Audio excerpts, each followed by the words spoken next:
TorahBox.com pour la diffusion du judaïsme francophone vous retransmet un enseignement du Rav Yechia Ben Chetrit.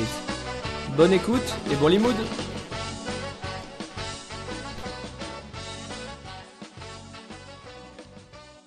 Alors bonjour à tous. Alors, dans la paracha qu'on va lire ce Shabbat, paracha de Kitissa, la Torah nous explique et nous raconte le maasé du Hegel. Certainement que vous avez eu l'occasion déjà de réfléchir sur ça, vous avez entendu des rabbanim.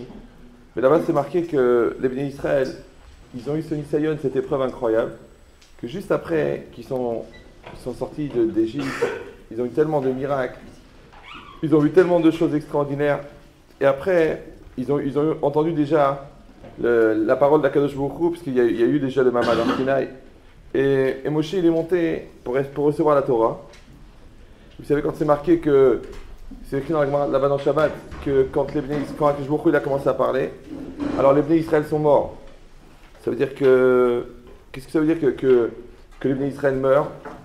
Il a fallu faire Triat Hametim, mais la Gemara raconte, ils reculaient, les malachim les remettaient devant.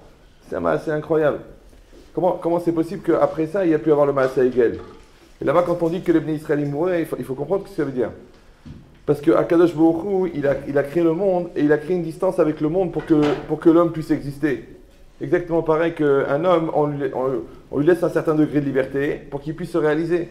Maintenant, par rapport au rapport qu'on a avec Akadosh Baruch Hu, c'est encore plus puissant parce que Akadosh Baruch Hu, pour que la matière elle existe bichlal, il a fallu que lui il sorte un petit peu de la matière. C'est comme si on disait que Hachem lui-même, il est antimatière.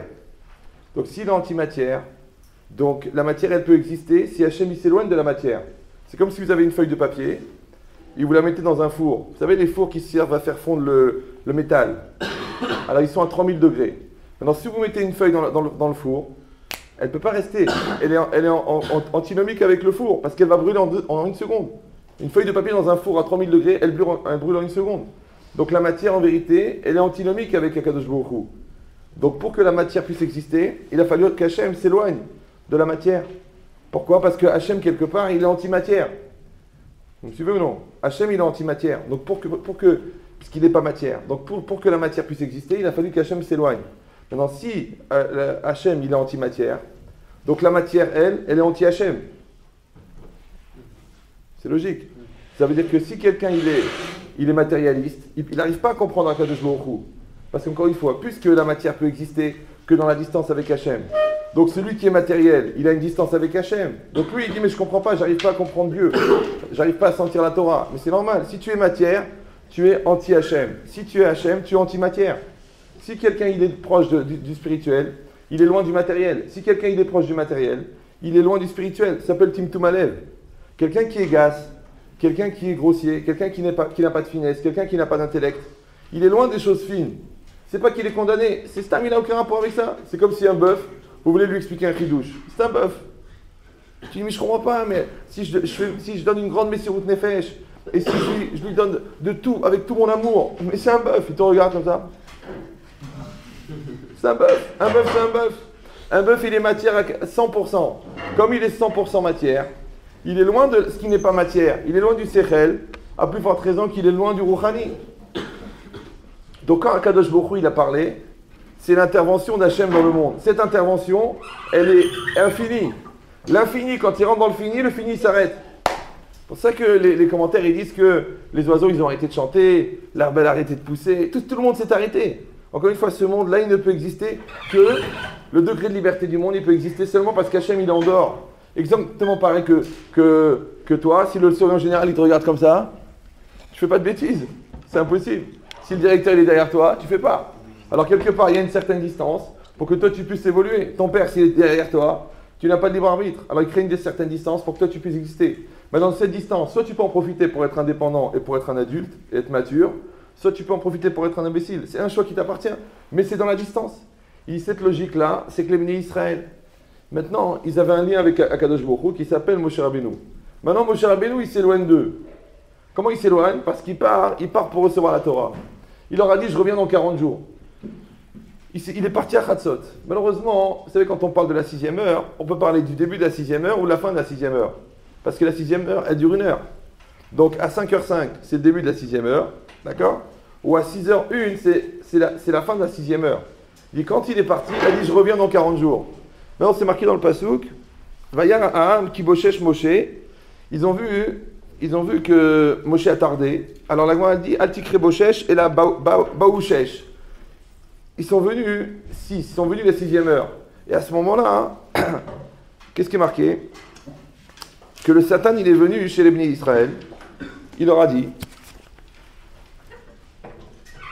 comme c'est marqué, Ve'irvev et haolam. Il est venu, il a mélangé le monde. Amar lahen, Moshe, Raphrem, Echan-ou.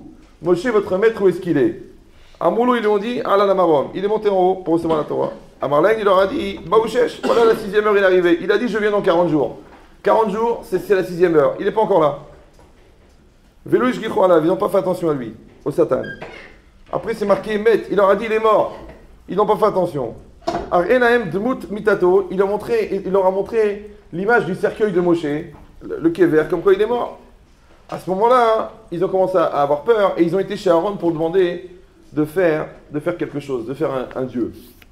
Mais qu'est-ce que c'est cette notion-là de Moshe Echan-ou? Où est-ce qu'il est Moshe? Maintenant, essayez de comprendre. La Gemara dans Baba Batra, on l'a déjà dit plusieurs fois, mais il faut se la répéter en moyenne une fois par jour. La Gemara a dit que ou à Satan, ou à Yetzara, ou à Malach Hamavet. En vérité, il y a un ange, un malach, qui a 3 facettes. D'un côté, il est Yetzirara, donc c'est-à-dire à l'intérieur de nous-mêmes, la moitié. D'un autre côté, il est le Satan, c'est celui qui nous propose la Avera et qui nous accuse devant Akadosh Baruch Hu. Et d'un autre côté, il y a l'ange de la mort. Mais c'est le même ange, le même. Donc quand c'est marqué que le Satan, il est venu chez les Bnei Israël, il leur a demandé Moshe Echan-ou. Puisque le Satan, c'est Yetzirara, ça veut dire que les Bnei Israël eux-mêmes, ils se sont posé la question. Vous m'avez suivi? Maintenant, c'est quoi la question Moshe Echan-ou? Où est-ce qu'il est Moshe? Il faut comprendre une chose. Mettez-vous un petit peu dans la situation. Vous êtes en Égypte, tranquillement avec votre famille. Ça fait 210 ans, donc vous êtes né en Égypte. Donc vous êtes né esclave, vous avez grandi esclave, vous avez un travail assuré, vous avez une cellule, vous avez des gens qui vous frappent, vous avez à manger tous les jours, c'est bien. Ça s'appelle l'Égypte. C'est la tranquillité de l'esclavage. Encore une fois, celui qui a connu la liberté, donc quand on lui parle de la prison, ça l'angoisse. Mais imagine quelqu'un, il est né dans une prison, il a grandi dans une prison, donc il n'a pas le malaise de la prison. Et il vient, il dit, allez, on s'en va, on sort. On part pour la liberté. C'est pas évident. Tu dis, ici, j'ai la sécurité, ici, je suis bien. Imaginez encore une fois quelqu'un qui a grandi en prison. Pour lui, c'est dur. Ça veut dire qu'on lui propose la liberté. Mais c'est dur, il faut assumer, Ou il part dans le désert. Et avec qui? Avec la famille. Imagine maintenant, vous suivez cet homme-là, vous avez vos 14 enfants, vous arrivez dans le désert, et vous n'êtes pas seul, il y a tout un groupe, vous êtes 3 millions de personnes.